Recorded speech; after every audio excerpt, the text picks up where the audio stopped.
नमस्कार दोस्तों। एक बार आपके सामने फिर से हाजिर हूँ। आपको बताया चाइना ने फिर से एक हरकत कर दी है और बहुत बुरी तरह चाइना ने हमारे एरिया में घुसने की कोशिश की है। और इन भारत के सैनिकों के साथ उसकी झड़प भी हुई है और भारत ने सबक भी सिखा दिया है उसको फिर से।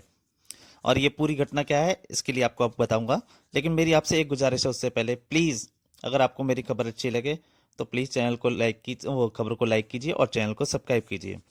तो हुआ क्या, असली मामला क्या है। अ, अभी भारत का एक राज्य है, पूर्वोत्तर राज्य अरुणाचल प्रदेश। जिस तरह से चाइना लद्दाख के एरिया में, आपको पता है लद्दाख के एरिया में क्या घटना हुई थी, जम्मू कश्मीर के एरिया में लद्दाख में चाइना ने घुसने की कोशिश की थी काफ़ी एरिया में और झड़प हुई थी। भारत के भी कुछ सैनिक मारे गए थे, चाइना के भी 38 के लगभग सैनिक मारे गए थे। वैसी ही घटना अब फिर से हुई है। उसने अरुणाचल प्रदेश, भारत का पूर्वोत्तर का राज्य है एक अरुणाचल प्रदेश, जो कि भारत के लिए भी बहुत महत्वपूर्ण है और चाइना के लिए भी बहुत महत्वपूर्ण है।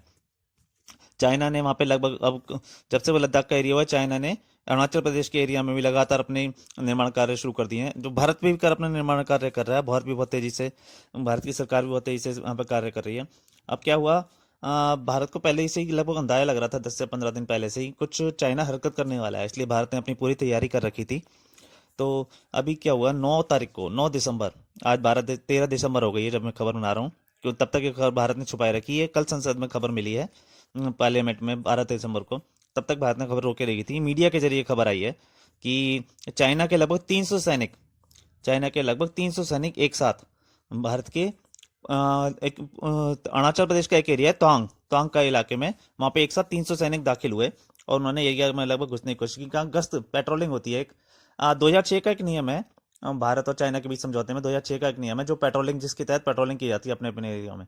तो चाइना के सैनिक जो हैं, लगभग 300 सैनिक एक साथ भारत के एरिया में आ गए और वहाँ पे आगे एरिया में उन्होंने बढ़ने की कोशिश की, मैकमोहन लाइन पार करके भारत के एरिया में।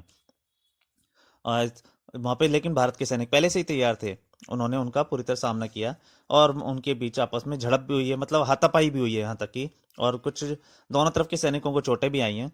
और ये घटना 9 दिसंबर की शाम को ही, और काफ़ी घंटे चली है, काफ़ी टाइम तक लगातार चली है। और इसमें दोनों देशों के सैनिकों को चोटें आई हैं, जिसमें भारत के लगभग 6 से 7 सैनिक घायल हुए हैं और जबकि चाइना के लगभग 10 से 11 सैनिक घायल हुए हैं, अभी तक जो खबर आई है। और देखिए, ये 17,000 फीट की ऊंचाई पर लड़ाई हुई है, 17,000 फीट, आप समझ सकते हैं कितनी ऊंचाई पे है वहाँ का एरिया, वहाँ पे लड़ाई हुई है। अब आप, चाइना के लिए कोई विश्वास की बात नहीं है, सब जानते हैं चाइना किसी भी तरह से विश्वास के लायक नहीं है। उसके हर देश से आस में, अपने आस पड़ोसी हर देश के जितने भी पड़ोसी देश हैं, सबसे लड़ाई छिड़ी हुई है। उसको एक सबसे भारत ही खटक रहा है, जो भारत हर समय उसका सामना कर रहा है, स्टैंड अप कर रहा है। तो वो कुछ ना कुछ हरकत करता है, उसकी समझ में नहीं आता क्या करे। तो वो फ्रस्ट्रेशन निकाल रहा है उसके अपने देश में भी लड़ाई चल रही है, वहाँ पे अलग अलग जनता विद्रोह कर रही है काफ़ी मुद्दों के ऊपर। तो वो अपने सब सारी जनता का ध्यान हटाना चाहता है। कौन, शी जिनपिंग, वहाँ की सरकार जो है, शी जिनपिंग के मुखिया जो है, वो एक तरह से ध्यान हटाना चाहते हैं ताकि जनता उनके समर्थन में हो जाए। वो भारत और चाइना की लड़ाई का मुद्दा बीच में लाना चाहते हैं। और मेरा तो यही मानना है, क्योंकि इस समय नहीं तो वो हमला करने की कोशिश नहीं करते एरिया में घुसने की, क्योंकि उनकी अलग अलग स्टेटों में, बहुत सारे राज्यों में जनता विद्रोह कर रही है। तो मेरा तो यही मानना है कि हाँ, इसीलिए उसने जानबूझ के भारत के अरुणाचल प्रदेश में हमला करने की कोशिश की है, घुसपैठ करने की कोशिश की है, ताकि वो अपनी जनता का ध्यान यहाँ बटा सके। आपका क्या मानना है, आप खुद सोचिएगा, पर और अपनी राय जरूर मुझे बताइएगा।